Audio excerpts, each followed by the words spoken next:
안녕하세요. 라이브 정책 K 2부 이승원입니다. 유네스코 세계유산위원회가 어제 대한민국 부산에서 개막했습니다. 우리나라에서는 처음 열리는 행사죠. 이재명 대통령은 문화 강국이 된 대한민국이 세계유산 보호에 기여하겠다고 강조했습니다. 오늘 정책 주요 행보 정주행에서 자세하게 알아봅니다. 한편 자산 규모가 10조 원 이상인 코스피 상장사는 오늘 2028년부터 ESG 공시를 의무적으로 해야 합니다. 지난 2월 금융위원회가 발표했던 초안과 비교해서 공시 수준이 대폭 강화됐다는 평가를 받습니다. 오늘 K정책 사용법에서 꼼꼼하게 살펴보겠습니다. 네, 라이브 정책 K 2부 정주행으로 시작합니다.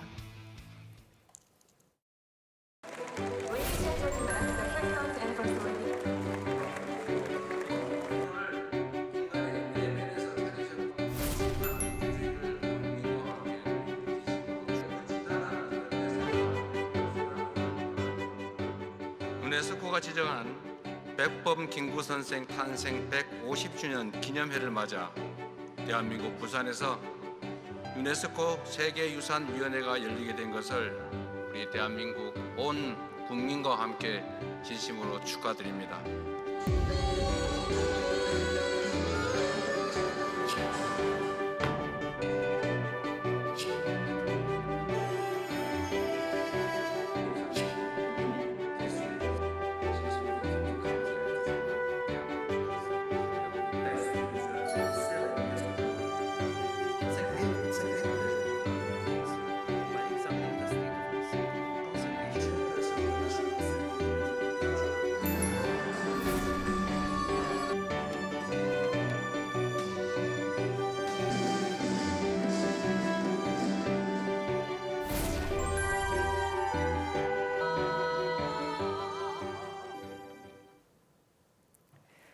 지금부터는 이재명 대통령의 행보부터 주요 정책에 대해서 자세하게 짚어보는 정책 주요 행보, 정주행 시작하겠습니다.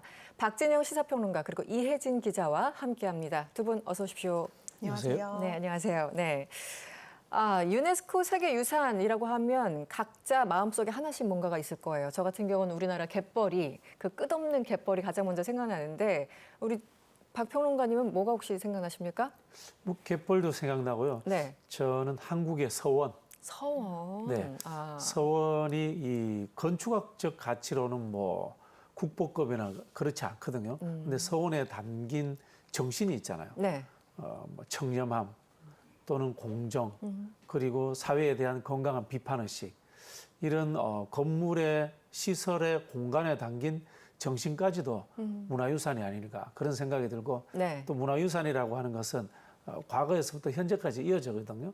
그런 부분에서 현재에도 우리가 그 서원의 정신을 좀 되새기면서 적용해야 되지 않을까 그런 측면에서 늘 생각하고 있습니다. 네, 지금 사실 그 유네스코 정신을 다 말씀해 주신 것 같긴 해요. 왜냐하면 보이는 것뿐만 그냥 예쁘고 멋있는 게 아니고 그 안에 정신, 가치 보이지 않는 것들 그리고 역사까지 맥락을 다 짚어주셨는데 우리 이혜진 기자님은 뭐가 생각나시나요?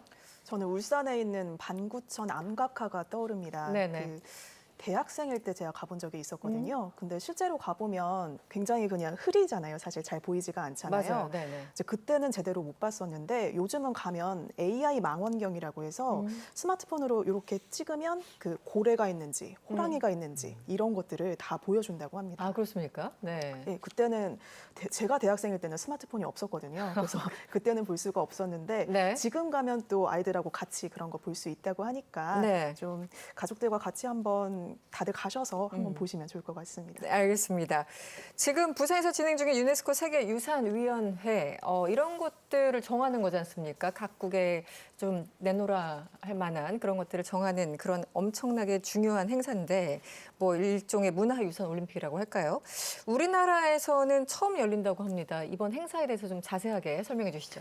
네, 일단 제48차 유네스코 세계유산위원회가 어제 부산에서 개막을 했죠. 네. 그러니까 인류가 지켜야 할 세계 문화유산, 뭐 자연유산을 결정하고 등재, 그리고 보존을 논의하는 그런 위원회라고 보시면 될 것 같습니다. 네. 그러니까 인류 전체를 위해서 이 문화유산 그리고 자연유산을 보존해야 할 가치가 있다 이렇게 판단이 되면 그 유산을 새로 이제 등재를 하는 거고요. 기존 유산의 보존 상태를 점검하기도 하는 그 유네스코 최고권위의 국제 회의인 거죠. 네. 지금 1988년에 우리나라가 세계유산협약에 가입하고 38년 만에 처음 한국에서 열리는 최고권위의 국제회의고요. 이 회의에 모두 2,929명 참석을 하고 어제 오후에 부산 백스코에서 개회식이 열렸고요. 29일까지 11일간 진행이 됩니다. 네. 세계 최대 문화유산, 외교 무대라고 할 수 있을 것 같은데 부산에서 열렸습니다. 의미가 좀 남다를 것 같습니다. 어떻게 보십니까? 네, 이 회의가 국가 단위로 신청하는 것이 아니라 국가의 도시가 신청한다고 그렇게 저는 알고 있거든요. 아, 그렇군요. 네. 그런 측면에서 이른바 수도가 아닌 서울이 아닌 지방에서 개최된다라는 측면에서 첫 번째 의의가 있지 않나 그런 생각이 들고요. 네. 그리고 앞서도 제가 말씀드렸습니다만 문화라고 하는 것이 문화재라는 하나의 유형의 물질만을 이야기하는 것이 아니라 하나의 사회적 현상, 정신세계 이런 것들까지도 포함되어 있다고 봐야 되거든요. 네. 그리고 과거에서 현재까지 이어져야 됩니다. 네. 그런 측면에서 부산이 가지는 문화라는 것이 분명히 역동적으로 존재하는 것 같아요. 우리가 국보급 문화재다 네. 이런 거 부산에 별로 없거든요. 생각보다. 네. 그러나 부산만이 가지고 있는 이 현대 사회를 이끌어가는 문화가 있는 것 같아요. 네. 나중에 이야기 나옵니다만은 6.25 동란 시절의 피난 수도로서의 역할도 있고요. 그리고 또 산업화 시대의 근대화 도시로서의 역할도 있고요. 그리고 또 현재의 이 K컬처에서의 역동성을 가지고 있는 것이 또 부산입니다. 네. 그런 측면에서 네. 부산에서 열리는 것이 현재적 의미로서 굉장히 의미가 있다. 네. 그런 생각이 들고요. 마지막 보태자면은 부산 엑스포 유치가 실패했잖아요. 그런 측면에서 이 유네스코 행사라도 유치하면서 그나마 좀 부산 시민들에게 위로가 되었으면 좋겠다. 그런 생각이 드네요. 네, 여러 가지 맥락을 짚어주셨습니다. 네, 이재명 대통령과 유네스코 사무총장 그리고 홍보대사로 활동 중인 가수 지드래곤도 위원회 개최 중요성에 대해서 입을 모았는데요. 저희들 영상 준비했습니다. 우리가 지키고 보존하고자 하는 세계 유산은 단순히 과거를 담은 유물이 아닙니다. 국경과 세대를 초월하여 인류를 하나로 묶어주는 상징이자 국가 간 평화와 협력을 실천하게 하는 단단한 기반입니다. 세계유산을 함께 기억하고 보존하는 과정에서 전 세계는 서로의 역사를 존중하고 상호 간 신뢰와 인류 공동체의 연대를 더욱 단단하게 다져나갈 수 있을 것입니다. This inspiring opening ceremony reminds us that heritage is not only the legacy of the past, it's a living source of creativity and dialogue. The Republic of Korea embodied this spirit, with a cultural influence that resonates across the globe. 또 이곳 부산에는 세계에서 유일한 UN 기념공원이 있는데요. 평화를 위해 국경을 넘어 한마음 한뜻으로 함께해 주신 수많은 분들이 잠든 이곳에서 이제 우리는 세계유산을 함께 지키는 새로운 약속을 시작하고자 합니다. 유산을 지키는 일은 과거를 보존하는 일이 아니라 미래의 평화를 만드는 일입니다. 네, 그동안 열린 위원회 중에서도 역대 규모라고 하는데 이 30건이 넘는 유산에 대해서 검토도 진행된다고 합니다. 사실 이게 만만치 않은 작업들이잖아요. 네, 부산에서 어떤 유산들이 논의되는지 좀 구체적인 설명 부탁드립니다. 네, 그렇습니다. 올해 위원회는 신규 세계유산 등재 후보 30건, 그리고 기존 유산 확장, 그리고 수정안 3건 등 포함해서 모두 33건의 안건을 검토하게 됩니다. 네. 일단 전 세계적으로 우선 보면요, 이제 전쟁 속에서 긴급 등재되는 그 유산들이 눈에 띄어요. 그러니까 긴급 등재라고 하면 전쟁, 무력 충돌, 그리고 자연재해로 소실될 위기에 놓인 그런 문화유산들이 있잖아요. 네. 이런 유산들을 절차를 단축해서 좀 신속히 심사하는 것을 의미합니다. 좀 구체적으로 보면은 이번에 3건 긴급 등재 안건에 오른 것들이 남수단의 보마, 바딩길로 이동 경관이 있어요. 네. 그러니까 포유류의 대규모 이동 경로 습지인데 지금 남수단 내전 그리고 개발 압력 속에서 좀 서둘러 보호할 필요가 있다. 이런 의견이 제기가 됐습니다. 네. 그리고 레바논의 아멜산성이라고 해서 이스라엘 그리고 헤즈볼라 간 전쟁으로 피해를 받은 남부 레바논의 중세 성체인데요. 이것도 또 긴급 등재가 추진이 되고 있고요. 또 재등재되는 유산도 있죠. 사실 그 한 번 등재도 어려운데 지금 재등재 권고된 유산이 있는데요. 네네. 콩고 민주공화국의 가람바 국립공원이라고 있는데 1980년에 자연유산으로 등재가 한번 됐었거든요. 네. 이번에는 이제 생태학적 가치에 좀 무게를 둬서 다시 재등재를 권고받은 상황입니다. 그런 경우도 있군요. 네, 그렇습니다. 또 한 가지 더 살펴보면 그 지금 이제 세계유산으로 관리되고 있는 문화유산들 좀 147건 보존 상태도 점검을 하는데요. 대표적인 것이 이제 오스트리아 잘츠부르크 역사지구 지금 논의 대상에 올랐고 네. 그리고 영국 런던탑이 있습니다. 지금 역사적 경관 보존 그리고 도시개발 문제에 둘러싸여서 지금 갈등이 일어나고 있는데 이것에 대한 보존 상태도 다시 점검을 한다고 합니다. 네. 우리나라와 밀접한 관계에 있는 검토 대상도 있습니다. 갯벌레이 확대 등재 대상으로 논의된다고 하는데 이건 어떤 의미가 있는지 설명 좀 부탁드리겠습니다. 뭐 갯벌이라는 게 이제 제가 뭐 자연과학을 잘은 모릅니다만 이 지구의 자전에 의해서 대륙의 서쪽에 바다를 끼고 있는 쪽에 밀물과 썰물 현상이 일어나고 그것들이 축적물들을 이렇게 뭡니까 계속해서 해안이 품고 있는 현상이다. 네. 저는 뭐 그렇게 이해를 하고 있거든요. 네. 근데 이게 뭐 여러 가지 가치가 있는데 제가 봤을 때 가장 중요한 가치는 생태적인 가치가인 것 같아요. 갯벌이 실제로는 바다라든가 강 그리고 육지와 접한 면들을 자연정화하는 역할들을 아주 크게 하고 있다. 라고 저는 뭐 그렇게 알고 있고요. 네. 그러다 보니까 이 독특한 이 또 생태계가 형성된다. 네. 바다에나 또 육지에 없는 생물들이 아주 다양하게 분포하고 있는 곳이다. 뭐 그런 측면에서 자연 생태적 가치가 저는 첫 번째로 많다라는 네. 생각이 들고요. 그러다 보니까 요즘 뭐 기후 위기 때 이 자연 생태적 가치로서 갯벌이 가지는 역할들 이런 네. 것에 대해서 세계적으로도 주목하지 않나 뭐 그런 생각이 듭니다. 그리고 뭐 포함된다면은 이게 이제 경제적 가치인데 네. 경제적 가치라는 것이 그냥 뭐 경제적인 수치로 환원되는 것이 아니라 갯벌과 함께 살아가는 사람들, 인류가 갯벌을 어떻게 활용하면서 네. 그들이 생존하는가라는 삶의 문제로서 또 다른 세계 문화유산에서의 가치가 있지 않나 그렇게 뭐 말씀드리고 싶네요. 네. 이혜진 기자님, 이번에 위원회에서 확정되면 우리 갯벌이 바로 이렇게 확대된다고 봐야 됩니까? 그 등재 이 절차 같은 게 있을 텐데 좀 설명해 주시죠. 그렇습니다. 이제 유네스코 세계유산위원회에서 확대 등재 안건 최종 승인을 하면요. 그러면 그 시점부터 우리 갯벌은 확대 등재 이게 확정이 됩니다. 공식 네. 인정이 되는 건데요. 네. 다만 이제 위원회가 심의 과정에서 보완 요구할 수 있고 그리고 또 결정을 또 연기할 수 있는 그런 것도 있다고 해요. 네. 그러니까 위원회가 단순히 갯벌 면적이 넓다 이것만 보는 것은 아니고 그러니까 세계적으로 중요한 철새 이동 경로에서 어떤 역할을 지금 차지하고 있는지 네. 그리고 멸종위기 조류 그런 어떤 보호하는 생물 다양성의 가치도 좀 보고요. 이런 보호 관리 체계가 적절히 마련되고 있는지도 꼼꼼하게 살펴보고 심사를 합니다. 이미 이제 IUCN에서 확대 등재 권고를 내렸기 때문에 네. 이변이 없는 한 지금 확대 등재 확실할 걸로 예측이 되고 있고요. 그렇군요. 네. 그러면서 이제 사실 전에 보면 IUCN이 이들 갯벌이 사실 세계유산 기준과 어떤 완전성, 보호 관리 요건 모두 충족한다고 평가를 내린 바 있습니다. 네. 또 우리나라와 밀접한 관계에 있는 의제가 또 하나 있습니다. 일본의 사도 광산과 관련된 내용이죠. 일단 지난주에 유네스코 세계유산위원회에서 일본의 후속 조치에 대해서 지적한 내용이 공개됐습니다. 지난 15일로 제가 기억을 하고 있는데 어떻게 보였습니까? 여기에 대해서 그 다음 날 16일에 일본의 대변인격인 관방장관이 언급한 그런 내용들을 보면 이 권고 내용을 제대로 이해를 못하고 있다라는 느낌을 받았습니다. 어떻게 보고 계십니까? 네, 유네스코에서 공고한 내용의 핵심은 전체 역사를 담아라. 풀 스토리를 담아라라는 네네. 이야기거든요. 이 사도광산이 이제 에도 시대의 유산인데 그 이 과정에서 이른바 나쁜 역사 그리고 꼭 기록해야 될 아픔의 역사도 존재하는데 그걸 왜 뺐느냐라는 이런 이야기인 거죠. 네. 우리가 이제 일본하고 이 과거사 문제라든가 역사를 비교할 때 독일 같은 경우 비교를 많이 하잖아요.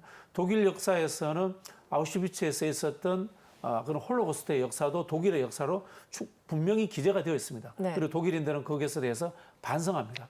그런데 반대로 사도광산으로 가면 사도광산의 과정에 있었던 강제동원의 역사가 빠져 있습니다. 이 네. 강제동원이라는 표현을 일본은 쓰질 않고 그냥 노동자들이 근대화를 이해해서 일을 했다라고 되어 있고요. 거기에서 특히 또 빠져 있는 부분들이 우리 조선인들, 네. 조선인들이 강제 동원되어서 강제 노역을 했다라는 그런 아픈 역사를 제외시켰기 때문에 유네스코에서 이게 풀스토리가 아니다라고 비판을 했던 부분이고요. 일본은 아직도 거기에 대해서 제대로 된 조치를 취하고 있지 않는 상황이다. 그렇게 알려져 있습니다. 사실 이 사도광산이 등재될 때 우리 정부에서 강력하게 처음에는 항의를 했었고 그리고 전제 조건이 있었지 않습니까? 역사적인 그 맥락, 지금 짚어주신 그거를 다 담으라고 했는데 숨겨놓거나 아니면 굉장히 작게 표현하거나 해서 사실상 그 유네스코에서 지적한 것들을 제대로 이행을 하지 않고 있습니다. 그런데 여기에 대해서 일본 측에서는 성실하게 대응해 왔다 이렇게 주장을 하고 있어요. 네. 이게 우리가 그런 경험이 있습니다. 구남도라고 네. 제가 기억하고 007 영화에도 나왔던 이 섬으로 기억하는데 그것도 우리나라에서도 영화로도 나왔고요. 네. 거기에서도 똑같은 일들이 있었고 유네스코가 지적을 했는데 일본이 한국인 강제 노역 문제에 대해서는 또 제대로 기록을 하지 않았었거든요. 이 일이 그대로 되풀이 되는 것 같아요. 그렇습니다. 뭐 그런 네. 지점들이 있기 때문에 저는 유네스코에 대해서 한국이 강력한 항의 조치, 일본에 대해서도 강력한 항의 조치. 실제로 이런 경우에는 유네스코가 민간 교류 단체입니다만은 네. 유엔 기관입니다만은 그래도 저는 그 정부가 좀 적극적으로 나서야 되지 않을까라는 네. 그 말씀까지 좀 드리고 싶네요. 네. 알겠습니다. 이 기자님, 일본이 지금과 같은 상황을 유지하면 혹시 뭐 등록 취소가 될 수도 있습니까? 그런 사례가 있을까요?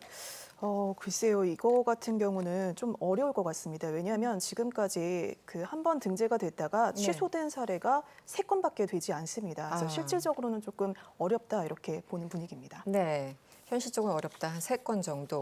이 3건 정도가 그런 건가요? 그 처음에 등재될 때는 뭐 이 여러 가지 조건을 이제 충족을 했는데 그 이후에 제대로 관리가 안 된다던가 아니면 주변을 크게 훼손한다던가 그런 케이스였습니까? 예, 그런 걸로 알고 있습니다. 네. 이게 글쎄요. 이 일본이 어차피 이 유네스코가 등재 취소하는 걸 어렵다는 걸 알고 있어서 적극적으로 나설 것 같지 않은데 결국은 우리 정부의 노력이 관건일까요?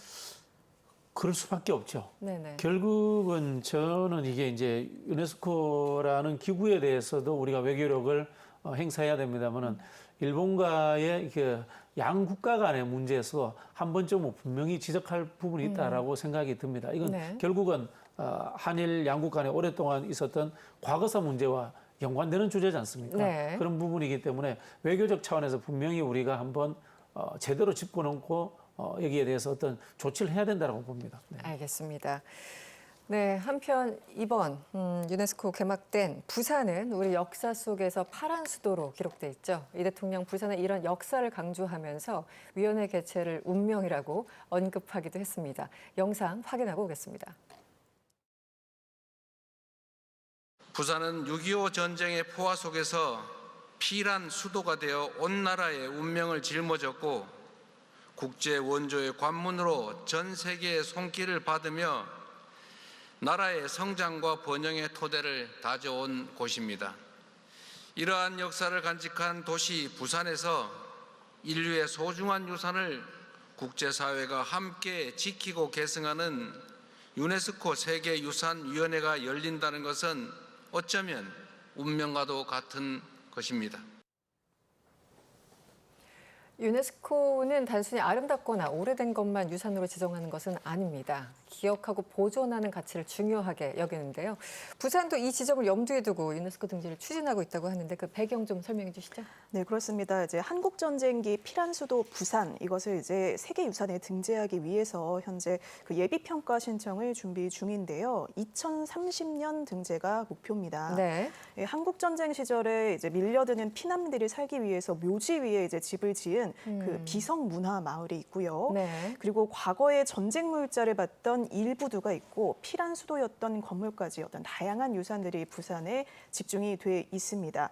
그러니까 모두 이제 피란 시절의 그 부산의 풍경이 담긴 우리의 역사라고 보시면 되겠는데요. 네. 어떤 이제 유엔군 지원부터 피난민들 사이에 그 인류애가 실현된 그런 것들을 볼 수 있는 공간이기도 하고 평화를 지향하는 의미도 담을 수 있을 것 같습니다. 네. 사실 이제 한국 전쟁의 역사를 또 세계적 차원에서 기억할 수도 있고 또 평화의 중요성을 알리는 계기가 될 것 같기도 하고요.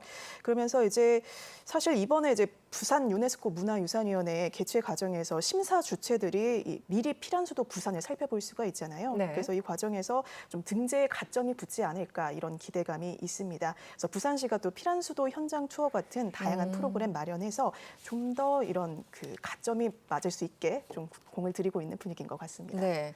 사실 대통령 연설에서 이것은 운명이야 이렇게 얘기하는 게 쉽지만은 않습니다. 그래서 다시 한번 들여다봤는데요. 국제 원조의 관문으로 전 세계 손길을 받으면서 나라의 성장과 번영 토대를 다져온 곳이 바로 부산이다.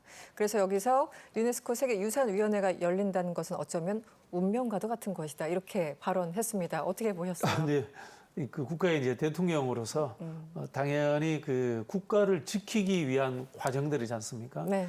그러다 보니까 이게 운명이다라고 이야기를 하신 것 같은데요. 네. 뭐 다른 접근법도 가능한 것 같아요. 어떤? 요즘 이란과의 미국과의 전쟁 문제 네. 이런 부분들이 있고 계속해서 제가 알기로는 이란에서도 지금 또는 지금 팔레스타인 쪽에서도 문화유산들이 지금 훼손되는 이런 일들이 그렇죠. 많이 벌어지고 있습니다. 네네. 그런 부분에서 좀 시의성을 띠고 있지 않나라는 생각이 들고요. 근본적으로 접근을 해보자면은 네. 첫 번째는 전쟁의 와중에서도 인류는 삶 그리고 삶의 공동체 그리고 그 공동체로서의 가장 그 구체적 단위인 국가를 유지하기 위해서 어떤 노력들을 기울여 왔는가라는 네. 측면에서 인류의 문화유산이다라는 네. 측면이 있고요. 두 번째는 이 문화유산을 지키는 주체가 개별 국가가 아니라 세계라는 이름으로서 평화라는 이름으로서 인류애라는 이름으로서 네. 유엔이라는 기구를 통해서 이 그 국가가 지켜졌고 그리고 이 한국에서의 민중들의 삶이 지켜졌다라는 측면에서 이 부산의 피난 수도가 굉장히 중요한 의미를 있다. 그리고 앞서 말씀드린 것처럼 지속적으로도 전쟁이 일어나오는 이 세계사의 흐름을 봤을 때 네. 한번 되새겨보자. 그런 측면에서 더 등재의 가능성이 있지 않나. 그렇게 보여집니다. 네. 이재명 대통령 발언 중에 부산은 이 파란 수도가 돼서 온 나라의 운명을 짊어졌다라고 표현한 대목이 있는데 이 부분이 가장 좀 인상적이었습니다. 이 기자님, 이번에 세계유산위원회 열리고 있고 이제 한 10일 정도 지속되는 것 같습니다. 기간은. 그런데 연구자들 뭐 관련된 분들은 물론이고 일반 관광객들도 볼 수 있는 거죠? 예, 그렇습니다. 상당히 좀 즐기고 놀 수 있는 프로그램들이 많이 구성이 되어 있는데요. 네. 워낙 많아서 어디서부터 어떻게 또 그렇습니까? 소개를 드려야 될지 좀 오. 예, 상당히 많긴 합니다만 네, 네. 우선 이제 부산시에서 준비하고 있는 피란수도 현장 투어 같은 프로그램들 볼 수가 있거든요. 이 서울의 경복궁에서만 볼 수 있었던 수문장 교대식 이런 것들, 조선통신사 행렬들이 지금 이곳에서 또 볼 수가 있고요. 네. 그리고 또 다양한 게 굉장히 많습니다. 뭐가 있을까요? 보시면 뭐 백스코에 전시관도 있다고 하는데 거기 이제 한국관도 있고. 그렇죠. 또. 대한민국관 운영을 한다고 해요. 네. 근데 규모가 굉장히 커요. 음. 축구장 2개 규모라고 합니다. 그래서 공연도 볼 수 있고 전시도 또 볼 수가 있고요. 네. 또 회의 참석자들, 관람객들이 이제 함께 문화유산 직접 체험할 수 있게 체험 프로그램도 많이 준비가 돼 있다고 합니다. 네. 저는 또 눈에 띄는 게 그 K-팝 데몬 헌터스 네. 유명하잖아요. 네. 거기서 그 사자보이즈가 착용해서 굉장히 화제가 됐던 전통 갓 네. 있죠. 다시 유명하죠. 네. 그렇죠. 이 갓의 제작 과정도 함께 체험을 해볼 수가 있다고 합니다. 네. 그것도 가족끼리 한번 가보시면 음. 가서 또 직접 체험도 하시고 또 여러 놀거리, 볼거리 체험하시면 좋지 않을까 싶습니다. 네. K유산 디자인 타투 체험 행사도 열린다고 하는데 우리 또 한국 사람들 타투 유명하지 않습니까? 타투 행사까지. 네, 타투 행사까지. 네. 너무 기대가 되는데요. 저도 네. 부산에 당장 가봐야 될 것 같습니다. 체험 행사가 여러 가지 지금 이혜진 기자님이 얘기하신 건 아주 극히 일부니까 여러분들 그 관람 내용 찾아보시고요.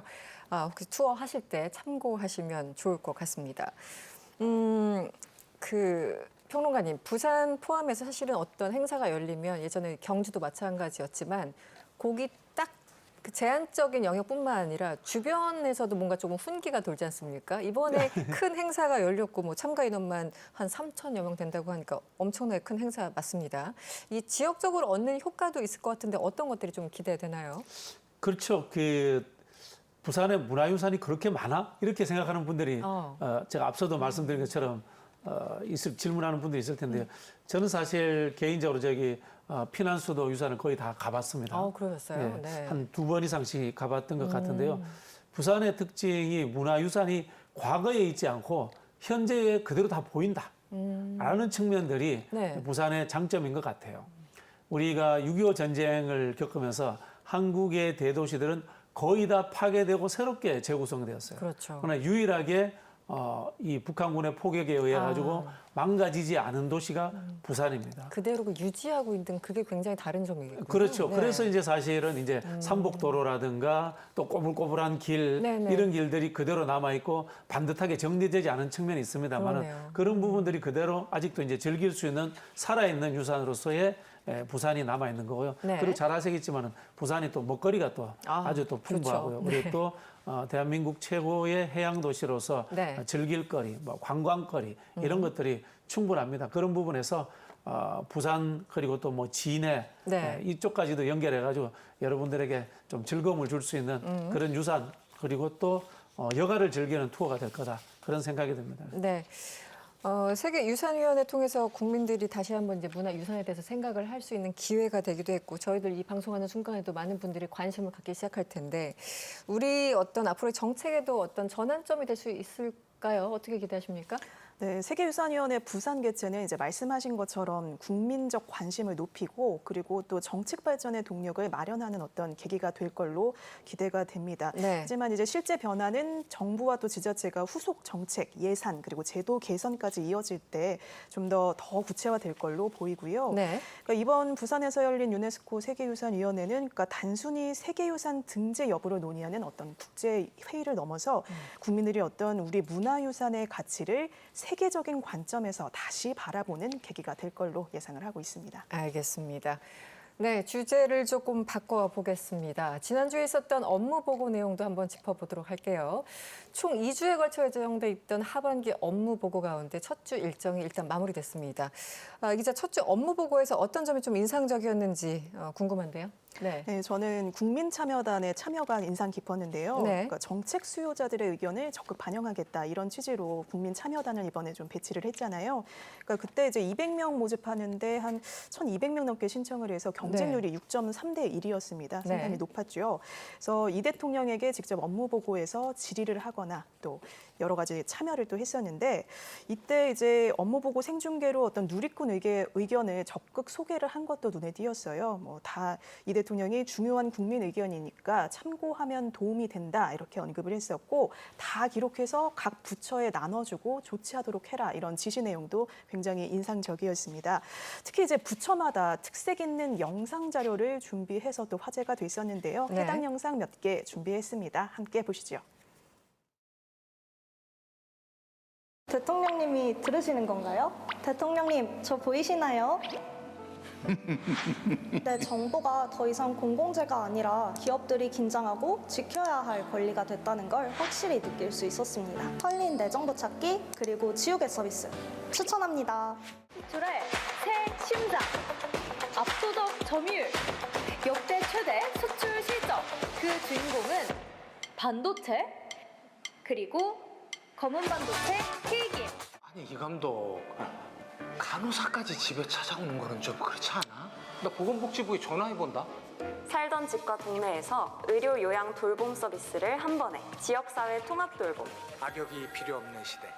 국민에게 필요. 네. 국민이 직접 출연하기도 하고 또 유명 배우가 나와서 기관 업무에 설명을 좀 해주는 그런 장면들도 굉장히 인상적이었는데 기존 업무 보고에서는 조금 흔하지 않았던 그런 장면들 같습니다. 어떻게 보였어요? 네, 맞습니다. 네. 굉장히 신선한 광경들 많이 보실 수 있었을 것 같은데요. 네. 그러니까 과거 업무 보고가 정부 중심의 발표 또 보고 형식에 가까웠다면요.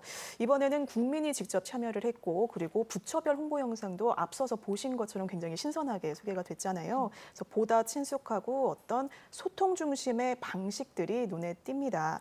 그러니까 정책을 설명하는 주체를 다양화해서 국민들이 내용을 또 쉽게 이해를 할 수 있고요. 네. 또 공감할 수 있도록 한 점이 이전과는 다른 변화다 이렇게 보시면 될 것 같습니다. 그러니까 사실 정부 정책은 결국 국민이 이해하고 또 어떤 공감도가 높아질 때 정책 효과도 또 더 높게 볼 수 있는 거잖아요. 그래서 국민이 이렇게 참여하는 방식은 어떤 정책을 보다 쉽게 전달하고 또 현장의 목소리를 적극 반영하려는 취지로 이해를 하면 될 것 같습니다. 네. 평론가는 요즘 뭐 국무회의도 몇 시간 화장실도 못 갈 정도로 길게 하고 업무 보고도 공개되고 참 다양한 변화들이 있고 또 다양한 시도들이 있는 것 같습니다. 사실 수십 년간 업무 보고 이런 뭐 기사 접하면서 지내 오셨을 텐데 올해 혹은 작년에 혹은 이재명 정부 들어서 업무 보고나 이런 것들에서 가장 큰 변화라고 할까요? 좀 인상적인 장면은 어떤 건지 궁금합니다. 저는 뭐 행정이 재밌어졌다. 네. 행정이 국민 곁으로 다가왔다. 뭐 그런 느낌을 받았습니다. 사실 대통령을 우리가 이제 손으로 뽑잖아요. 근데 그 이후의 업무에서는 언론에 나오는 이른바 헤드라인 수준의 뉴스 외에 대통령이 뭘 하는지 그렇죠. 그리고 이른바 공직자들과 어떤 방식으로 하는지 우리가 알 수 없지 않습니까? 너무 궁금했죠. 네, 알 수 없는 일인데 그걸 이제 TV에서 구체적으로 보여주고 있고요. 그 과정들이 이른바 날것으로 전달이 되는 것 같아요. 네. 대통령이 공직자에게 실망한 부분 또는 대통령이 공직자에게 마음에 들어하는 부분들 이런 것들이 보여지면서 행정이 국민들 속에서 살아있구나. 라는 부분들을 국민들에게 보여주는 것 같고요. 아직은 다만 이제 좀 낯설기 때문에 네. 국민들이 참여하는 방식은 어떻게 구체적으로 해야 되는지 잘 보이지는 않을 것 같아요. 근데 이게 한 1년, 2년 축적이 되자면은 정말 바로 직접 소통하면서 의견이 수렴되고 변화까지 만들어내는 그런 유기체 같은 행정이 되지 않을까. 뭐 그런 기대를 한번 해봅니다. 네. 최근에 보면 좀 재밌었던 게 예를 들어 부동산 초고가는 얼마가 기준이어야 되느냐. 뭐 지금 영상 보신 분 1번, 2번 뭐 번호 그러면 순간적으로 여론조사를 하는 그런 것들 물론 이제 아주 랜덤하게 즉흥적으로 한 건데 그런 부분에 대해서는 어떻게 보셨어요? 조금 더 많은 참여를 유도하기 위한 건가요? 어떻게 그렇죠. 보셨어요? 뭐 양면성이 있다라고 봅니다. 말씀하신 것처럼 참여의 유도를 위한 하나의 뭐 이벤트적 효과 아니겠습니까? 그런 부분에서 흥미 유발이라는 측면에서는 굉장히 좀 긍정성이 있다라고 봐야 되고요. 네. 다만 그걸 가지고 결정을 하지는 않을 거잖아요. 그렇진 않겠죠. 이걸 이제 뭐 1번, 2번으로 단순화시키고 즉흥적인 하나의 결정 과정으로 작동하면 어떡하느냐라는 비판은 있습니다만은 네. 뭐 행정이 그렇게 이루어지는 건 아니기 때문에 그렇죠. 걱정하실 필요는 없을 것 같아요. 알겠습니다. 네, 이번 업무 보고를 지켜보면서 국민과 함께하겠다는 의지가 곳곳에서 느껴졌습니다. 실제 국민 참관단이 현장에 함께하기도 했고 또 국민적 공감대가 필요한 부분은 댓글을 통해 국민들의 의견을 듣기도 했죠. 저희들 영상 준비했습니다. 초기이긴 한데 한번 이것도 한번 물어보도록 하겠습니다. 16세 이하를 SNS, 유튜브 뭐 등등 SNS를 규제하는 나라가 있거든요. 우리도 16세 이하는 SNS 접근을 차단하자는 점에 동의하시는 분은 1번, 동의 안 하는 사람은 2번 한번 눌러보도록 하겠습니다. 댓글창 설문조사 결과 지금 청소년 SNS 규제 동의 1번 분들이 압도적으로 많은 상황입니다. 근데 다만 지금 시간대상 청소년들이 댓글창에 의견을 표시하기가 힘들어서 그럴 수도 있습니다. 학교 가는 시간이다. 못 쓰는 시간. 일리가 있습니다. 1번이냐 2번이냐 의견 내주신 점에 각별한 감사 말씀드립니다. 그것도 역시 일반적으로 볼 때는 16세 이하 또는 일정 연령 이하는 부작용이 매우 심각하다고 인식하는 거겠죠. 저는 이 문제도 언젠가 한번 논의해 보도록 하겠습니다. 네, 각종 뭐 국무회의, 뭐 수부회의, 그리고 업무 보고 굉장히 뭐가 많습니다. 그 루틴하게 이루어진 거기도 했었고 사실은 일반 국민들이 잘 모르는 그런 장면들이고 했는데 이번 정부 들어서 많은 것들이 공개되는 그런 상황들 기자들도 굉장히 좀 관심 있게 볼 것 같은데요. 전반적으로 좀 어떤 평가를 내릴 수 있을까요? 네, 그렇죠. 사실 정부가 정책을 일방적으로 설명하는 그런 어떤 틀에서 벗어난 거잖아요. 그래서 거기서 벗어나서 국민과 함께 정책을 논의하고 의견을 듣는 어떤 참여형 업무 보고다. 네. 이런 성격이 좀 짙어진 거잖아요. 네. 그래서 뭐 부처 간 토론 칸막이 줄이고, 왜냐하면 다 같이 토론을 하니까, 그래서 현안을 좀 종합적으로 논의하는 데 도움이 많이 되고 있고요. 이런 방식이 계속해서 점점 쌓아지고 또 정착이 되면 정책을 수립하는 단계에서부터 현장 의견을 더 많이 반영을 할 수가 있고 또 부처 간 협업도 한층 더 강화가 될 걸로 보입니다. 그리고 이제 정책의 취지, 추진 과정이 국민에게 보다 투명하게 전달이 되겠고요. 그리고 정책에 대한 이해 그리고 공감대를 높이는 효과도 계속 좀 볼 수가 있죠. 다만 이제 실제 성과를 내려면 좀 더 토론 과정에서 나온 의견이 이후 정책 성격에 그리고 방향에 얼마나 또 반영되는지 관심 있게 지켜보면 좋을 것 같습니다. 알겠습니다. 이 대통령 첫 주 업무보고 일정을 마무리하면서 공직사회 당부의 메시지를 남기기도 했습니다. 영상으로 함께하겠습니다. 국민의 세금으로 국민들이 얼마나 열심히 일해서 내는 세금인데 그걸로 누릴 건 다 누리면서 법률과 국민이 위임한 사무에 대해서 최소한의 관심도 없이 그러면 되겠습니까? 국가공직자의 시간 5,200만 시간의 가치가 있다. 자신이 하는 모든 행동, 판단, 결정 이런 게 5,200만 명한테 영향을 미치지 않습니까? 얼마나 중요한 일인데 그 엄중함을 제대로 인식하지 못하는 거 아닌가 하는 그런 생각이 좀 들었어요. 앞으로는 그런 사람 없을 걸로 믿습니다. 네, 공직사회 기강을 잡기 위한 메시지가 아니었나 이런 생각도 드는데요. 박 평론가님 어떻게 들으셨어요? 네, 저도 공직 생활을 좀 해봤습니다만은 중요한 것은 과거처럼 비리 공직자라 이런 분들은 거의 없다고 봐야 됩니다. 그럼 뭐냐면은 민감함입니다.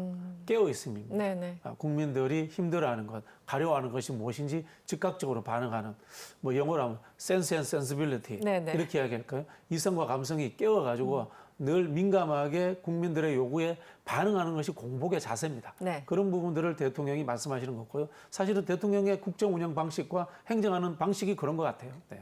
알겠습니다. 네, 지금까지 정주행 함께 했고요. 박진영 평론가 그리고 이혜진 기자와 함께 했습니다. 오늘 고맙습니다. 감사합니다. ESG는 기업의 환경, 사회, 지배 구조를 뜻하는 경제용어입니다. 전 세계 담론은 이미 그린으로 전환됐습니다. ESG가 기업들의 구호, 보여주기로 끝나서는 절대 안 되겠죠. 기준이 되는 여러 가지 항목 중에 요즘 ESG 평가 결과가 되게 영향을 크게 미치잖아요, 그죠? 산재 사망 사고가 막 반복적으로 상습적으로 발생한다. 그러면 아예 그냥 그걸 여러 차례 공시를 해가지고 투자를 안 하게 되면 주가가 폭락하게.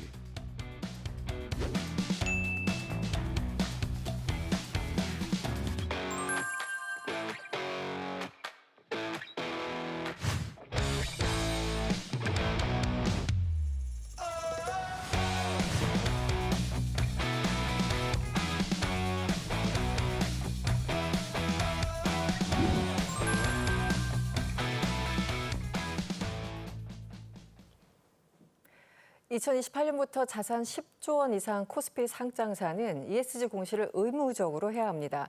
지금까지는 기업들이 돈을 얼마나 벌었는지 보여주는 재무제표만 공시하면 됐는데요. 이제는 기후변화가 미칠 영향이나 탄소 배출량 같은 내용도 공개를 해야 한다는 뜻이겠죠.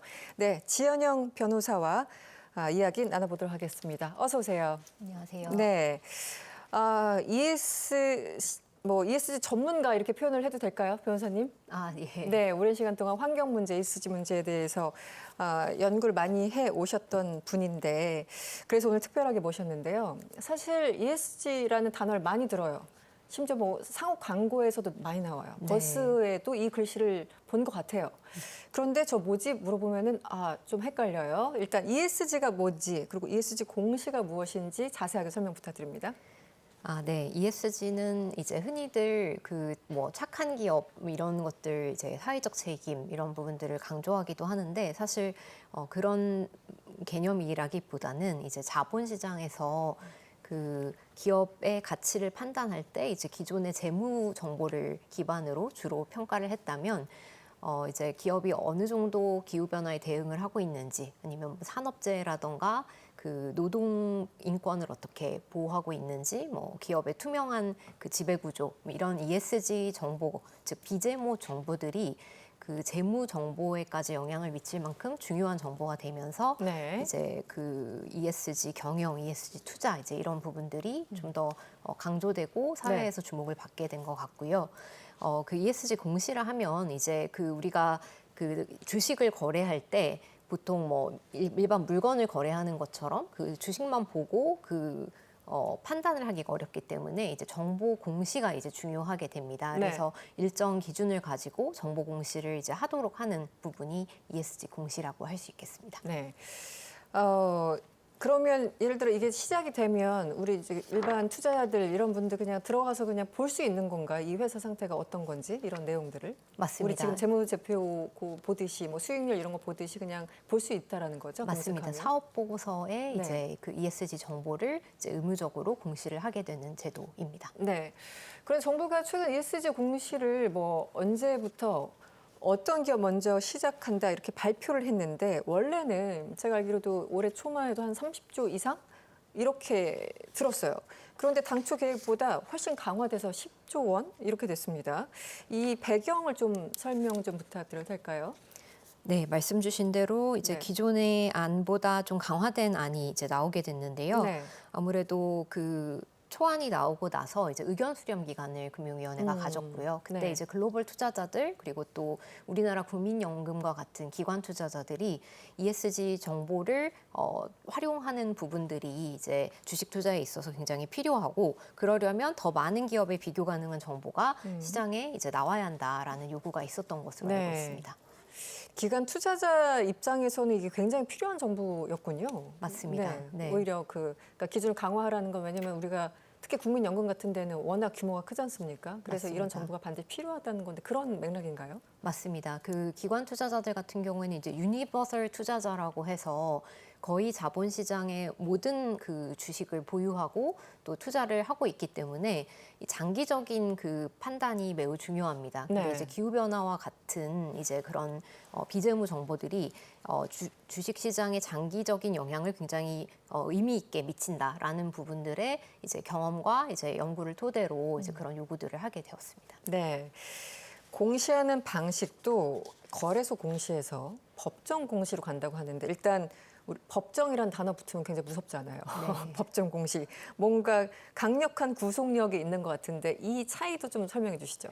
네, 이제 거래소 공시 기반이 아니라 이제 법정 공시로 간다는 건 사실 둘 다 의무라는 점은 이제 동일합니다. 근데 네. 다만 거래소 공시는 이제 상장 계약과 거래소 규정에 따라서 이제 공시를 하게 되는 부분이라면 법정 공시는 이제 자본시장법상 사업 보고서의 일부로서 공시를 하게 되다 보니까 이제 법적 책임과 연결이 되게 됩니다. 그렇군요. 그런 네. 부분에서 기업들 입장에서는 좀 부담이 될 수 있으나 투자자들에게는 정보의 신뢰성이 좀 확보되는 부분이 있고 네. 또 한편 기업들의 입장에서도 꼭 거래소 공시라고 해서 다른 뭐 민사상 책임이라던가 이런 부분들이 면제되는 것은 아닌데 네. 자본시장법에 규정이 됨으로써 어떤 그 책임을 지게끔 하는 그러니까 면책의 범위까지도 이제 규정을 하게 될 수 있기 때문에 네. 오히려 기업들은 일정 기간 동안 이제 면책의 그런 그 효과도 이제 누릴 수 있게 됩니다. 네. 조금 전에 그 말씀하신 것처럼 지난 2월 금융위원회 뭐 발표 이제 일종의 예고죠. 이렇게 하겠다. 왜냐하면 정책이라는 게 예측 가능해야 하니까. 그리고 지난 이달 초였죠. 여당과 정부가 다시 이제 만나서 발표할 때는 훨씬 더 규제가 강화됐다 이렇게 표현을 해주셨지 않습니까? 그 배경을 설명해 주셨는데 그동안 뭐 공청회, 뭐 기업들 만난다던가 시민단체를 만난다던가 이런 것들이 여러 단계가 좀 있었던 걸까요? 어떻습니까? 네, 맞습니다. 이제 일단 그 2021년에 ESG 공시 로드맵이 이제 맨 처음 우리나라에서 만들어졌었는데요. 네. 그 이후로도 상당히 많은 그 정부의 이제 이해관계자 소통이 이제 있었고요. 그 이후에 좀 철회되고 이제 그런 연기되고 하는 부분들이 있었지만 이번에 이제 그 발표가 된 이후로도 이제 이해관계자 그 의견 수렴을 했던 것으로 이제 알고 있습니다. 네. 사실은 ESG 공시가 의무화된다는 거는 기업 입장에서는 당연히 필요하다는 건 알고 있지만 뭔가 부담이 하나 더 생긴 건 맞지 않습니까? 서류 한 장이라도 더 내야 되는 상황, 뭐 네. 서류 한 장 이상이 훨씬 더 복잡하고 돈도 많이 들어가는 일이겠죠. 그래서 일종의 숙제 검사를 받는 기분일 텐데 기업들 기업들 혹시 반대하는 기업들의 논리는 혹시 뭐가 있을까요? 일단은 7개 이제 경제 단체에서 나온 그 보도 자료들을 보면은 도입 필요성이나 취지는 충분히 공감을 하지만 이제 기업의 부담이 가중이 되고 이게 준비 시간이 부족하다라는 이야기들이 또 한편으로 있는데요. 근데 네. 사실 이미 그 글로벌 자본시장에서는 ESG 공시가 의무화돼서 시행이 되고 있기 때문에 지금 이번에 이제 처음에 의무화가 되는 연결자산 총액 10조 원 이상 기업들은 준비를 어느 정도 하고 있다라고 네. 생각을 하고요. 네. 이제 오히려 문제는 이제 더 중소 중견의 이제 기업들은 좀 부담이 될 수 있겠으나 이제 면책과 함께 가면서 오히려 준비하는 시간을 좀 더 앞당기는 부분들이 있다라고 생각을 합니다. 네. 기업들 입장에서 이거 뭐 준비가 안 됐다. 저 한 5년 전에도 그 얘기 들은 것 같고 한 7년 전에도 들은 것 같은데 계속 준비가 안 돼 있는 겁니까? 시간이 부족한 거예요? 그렇지는 않은 것 같습니다. 뭔가 이제 핑계인 것 실제로 같아서. 지속 가능 보고서를 이제 발간한 그 규모나 그러니까 그 기업 규모 대비 어느 정도 발간했냐라는 부분들을 보면 상당 부분 준비는 하고 있다라고 생각을 하지만 이제 법정이 된다라는 부분이 사실 이제 부담으로 작용을 하는 것 같습니다. 바로 그거 같습니다. 공시 잘못했다가 우리 줄 소송 당하는 거 아니야? 투자자들 우리한테 뭐 법적으로 소송 걸면은 우리 이거 어떻게 감당하지? 사실은 의도적이지 않은 실수는 충분히 또 가능한 거니까 이런 기업의 우려사항은 또 이해는 할 만합니다. 네. 실제 어떻습니까? 네, 그런 법적인 부담들이 있는 것은 사실이지만 사실 그 이번 로드맵에서도 그렇고 이제 그 자본시장법 자체에서도 예측 정보 같은 경우에는 이제 면책을 하도록 하고 있습니다. 네, 그러니까 네. 우리가 미래에 대한 정보는 불확실성이 있기 때문에 이제 그런 부분들에서 면책 조항들이 있고 또 이번 로드맵에서 또 세이프 하버에 네. 대해서도 좀 담고 있습니다. 세이프 하버가 뭔가요? 세이프 하버는 이제 면책 조항이라고 이제 보시면 될 텐데요. 처음에 이제 시행을 하는 그 시행착오가 있는 기간 동안 지금 로드맵에 따르면 3년 정도는 이제 법적인 책임을 전반적으로 면제해주는 이제 그런 부분들이고요. 네. 장기적으로도 이제 아까 말씀드린 예측 정보 같은 경우에는 그린워싱, 그러니까 고의적인 그런 워싱이 아닌 이상 이제 면책을 해주도록 하고 있습니다. 그 그린워싱이 좀 쉽고 무식하게 표현하자면 그냥 깨끗한 척. 네, 우리가 맞습니다. 환경 문제도 깨끗하게 하고 있고 뭐 이렇게 네. 약간 눈가림하는 그런 고의적인 그린워싱 외에는 3년 동안 면책 조항이 있다. 그러니까 네. 일단 좀 안심해도 된다. 이런 맞습니다. 예, 제안을 했군요. 정부 입장에서. 알겠습니다. 그리고 공시 항목 중에 이런 게 있어요. 스코프. 그 스코프라고 해서 1, 2, 3 이렇게 구분돼 있는데 이 자체 이 용어가 또 낯설 수도 있어요. 스코프이 무엇인지 간단하게 설명 부탁드립니다. 네.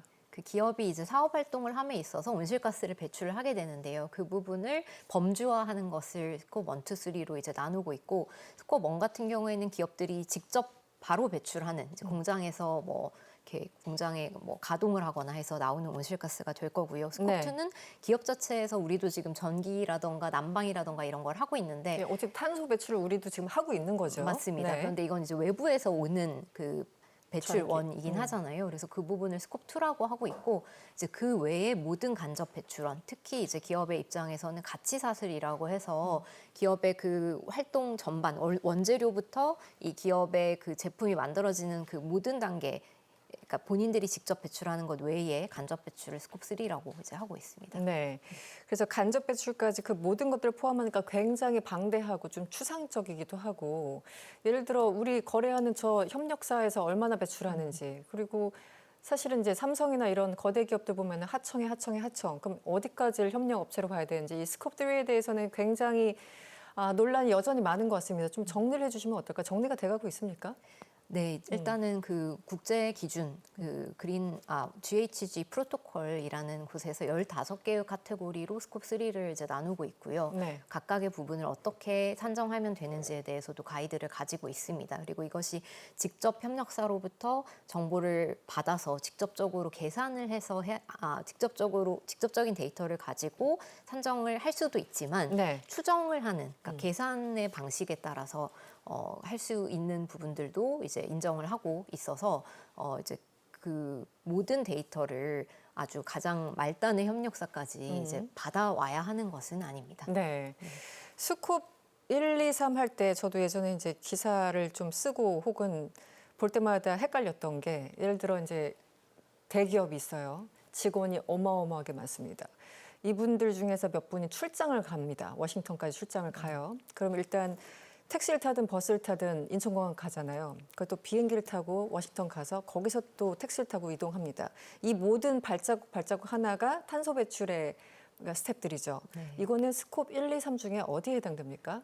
그 부분은 이제 스콥 3에 해당합니다. 3에 해당되는 네. 이런 것들. 그러니까 네. 이런 게 참 그 산출하기 어렵다. 이런 거죠. 네. 네. 참 어려운 길을 가야 되는데 일단 다른 나라들도 하고 있으니까 우리 네. 해야 되겠죠. 좀 늦은 측면이 없지 않아 있습니다. 사실 지 변호사님은 ESG 관련해서 시민 활동을 많이 해 오셨죠. 저도 예전에 자문을 위해서 한두 번 뵀었던 기억이 있는데 이 기업들이 지금 가장 우려하는 거는 아무래도 법적인 소송도 있을 테고 실질적으로 또 어떤 우려가 있습니까? 아무래도 이제 이 스콥 3와 관련해서 이제 배출량을 산정하는 것에 대한 부담을 가장 많이 느끼는 것 같습니다. 스콥 3에 대해서. 예. 그렇군요. 네, 해외 상황이 궁금한데 왜냐면 이제 해외 상황이 하나의 레퍼런스가 되고 하나의 모델이 될 테니까 그리고 그 해외에서 어떻게 하는지 이게 또 정합성이 있어야 되지 않습니까? 법적으로. 지금 유럽 쪽에서는 뭐 이미 시작하고 있는 걸로 알고 있는데 좀 구체적으로 설명 부탁드립니다. 맞습니다. 이제 유럽연합 같은 경우에는 이미 2025년부터 그 유럽 자체의 기준을 만들어가지고 이제 비재무 정보를 굉장히 광범위하게 공시하도록 하고 있고요. 네. 그 외에 이제 국가들은 이제 유럽이 아닌 국가들은 그 ISSB라고 해서 이제 그 우리 국제 회계의 기준에서 만든 지속 가능 그 기준을 따라서 네. 만들고 있는데 거의 지금 세계 GDP의 절반 이상의 국가들 36개 관할권 정도가 관련 제도를 채택하고 시행을 언제쯤 하겠다라고 네. 이제 밝히고 있는 상황입니다. 이 모든 새로운 제도가 시작되면 양쪽에서 아우성이죠. 이쪽 우리 너무 힘들어. 한쪽에서는 야 지금 그거 가지고 되겠니? 뭐 이런 거지 않습니까? 네. 그런 자체가 하나의 또 건강한 논쟁이 될 수 있다고 보는데 이제 기업 측면에서 걱정거리를 말씀해 주셨다면 시민사회 일각에서는 이거 부족하다. 우리 너무 늦다. 여러 가지 또 우려가 있는 것 같아요. 시민사회에서 어떤 점을 가장 우려하고 있습니까?